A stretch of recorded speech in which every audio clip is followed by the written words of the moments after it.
अस्सलाम वालेकुम my YouTube family, कैसे हैं आप सब। उम्मीद करती हूँ सब खैरियत से होंगे। अल्हम्दुलिल्लाह मैं भी बिल्कुल ठीक ठाक हूँ। आज मैं आपके साथ ढाबा स्टाइल चना दाल की रेसिपी लेके आई हूँ, जो कि घर में कुछ लोग कहते हैं कि हमें वो टेस्ट तो आता नहीं जो हम ढाबा वगैरह पे खाते हैं, तो वो टेस्ट बड़ा ज़बरदस्त होता है। तो आज मैं आपके लिए वही रेसिपी लेके आई हूँ। इसका टेस्ट बिल्कुल वैसा होगा जैसे हम ढाबा वगैरह पे खाते हैं। तो चले चलते हैं, हम अपनी रेसिपी स्टार्ट करते हैं। तो सबसे पहले जो है वो आपने दाल को भिगो के रख देना है 1 घंटा पहले, जितनी भी आपने दाल लेनी है। तो अभी यहाँ पे जो है वो एक पैन आपने ले लेना है और इसके अंदर जो है वो मैं 5 कप के बराबर जो है वो पानी डाल रही हूँ। और जब पानी को एक बॉयल आएगा तब आपने इसके अंदर 1 टीस्पून सॉल्ट डालना है। और 2 कप मैंने जो है वो चना दाल भिगो के रखी हुई थी, 1 घंटा पहले आपने भिगोनी है, वो हम इसके अंदर शामिल कर देंगे। और इसको मिक्स करके तो हम इसको जो है वो 80% तक गला लेंगे। 100% आपने बिल्कुल नहीं गलानी, आपने चेक करते रहना है। हमने 80% इसको जो है वो गला लेना है।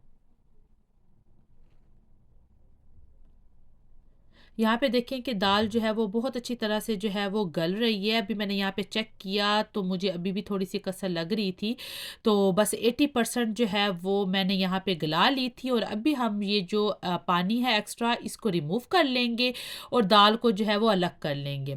तो यहाँ पे दूसरी तरफ मैंने एक पैन ले लिया है, इसके अंदर हम हाफ कप ऑयल ले लेंगे।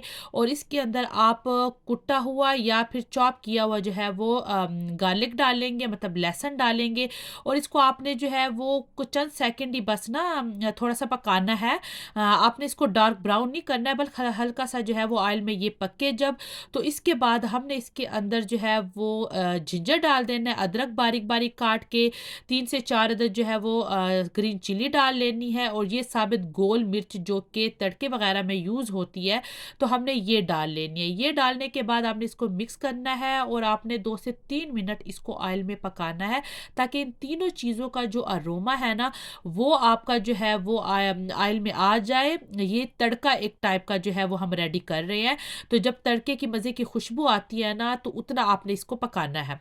तो बस उसके बाद हमने इसके अंदर डाल देने हैं टोमेटो प्यूरी। तो मैं इसके अंदर जो है वो टमाटर जो है उसको पेस्ट बना के, 2 लार्ज टमाटर थे, उसका पेस्ट बना के मैं डाल रही हूँ।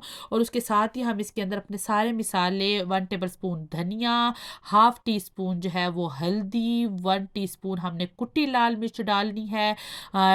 साल्ट जो है वो टेस्ट के अकॉर्डिंग डालना है, 1 टीस्पून ज़ीरा डाल लेना है। और आपने जो है वो 1 टीस्पून चिल्ली पाउडर डाल देना है। इसको हमने अच्छी तरह से मिक्स कर लेना है। और उसके बाद हमने इसको कवर करके तो 5 से 6 मिनट के लिए पकाना है, ताकि हमारे टमाटर भी पक जाएं, जो पानी वो छोड़ेंगे वो भी जो है वो ड्राई हो जाए, और जो हमारे मिसाले हैं उनका कच्चापन ख़त्म हो जाए। तो इसलिए अब इसकी लिड लगा के तो हमने 5 से 6 मिनट के लिए छोड़ देना है। यहाँ पे देखें कि बहुत अच्छी तरह से हमारा मिसाला जो है वो बन चुका है। तो अभी हमने आधा कप इसके अंदर डाल देना है योगर्ट, और हमने इसको दोबारा से मिक्स करना है। और अब हमने इसको इतना पकाना है कि जब तक जो है वो दही का ये जो आपको वाइट वाइट नज़र आ रहा है ना, ये भी ख़त्म हो जाए और ऑयल सेपरेट हो जाए, उस टाइम तक आपने इस मिसाले को पकाना है। यहाँ पे ऑयल जो है वो सेपरेट हो चुका है। तो जो हमने दाल बॉयल करके रखी हुई थी 80% तक, वो हमने इसके अंदर मिक्स कर देनी है। और इतना इसको और पकाना है कि जो इसकी कसर रह गई है तो वो जो है वो पूरी हो जाए और ये 100% गल जाए। आपने उस टाइम तक इसको पकाना है। तो यहाँ पे दाल जो है वो 100% गल चुकी है। बस अभी हमने जो है वो इसके ऊपर गरम मसाला थोड़ा सा डालना है, थोड़ी सी जो है वो ग्रीन मिर्चें डालनी है, इसको मिक्स करना है। और यहाँ पे देखें कि हमारी ढाबा स्टाइल जो है वो दाल रेडी हो चुकी है। ये देखें कि एक एक दाना जो है वो अलग अलग है, और जब आप खाएंगे तो ये 100% गली हुई होगी। तो कुछ लोग कहते हैं ना कि हमारी दाल बहुत ज़्यादा गल जाती है, तो दाना जो है वो ऐसे अलग अलग नहीं होता। तो ये देखें कि ये कैसी ज़बरदस्त शक्ल उसकी माशाल्लाह से है।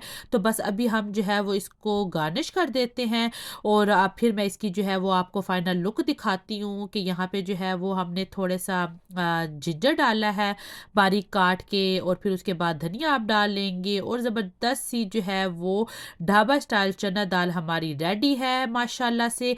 आप भी ये रेसिपी एक ट्राई करें और आपको मज़ा आएगा। उम्मीद करती हूँ कि ये रेसिपी भी आपको अच्छी लगी होगी। अगर अच्छी लगी है तो इसको लाइक कर दें, अपने फैमिली एंड फ्रेंड के साथ शेयर कर दें। अपना भी ख्याल रखिए, मुझे भी अपनी दुआ में याद रखिए। अल्लाह हाफ़िज़।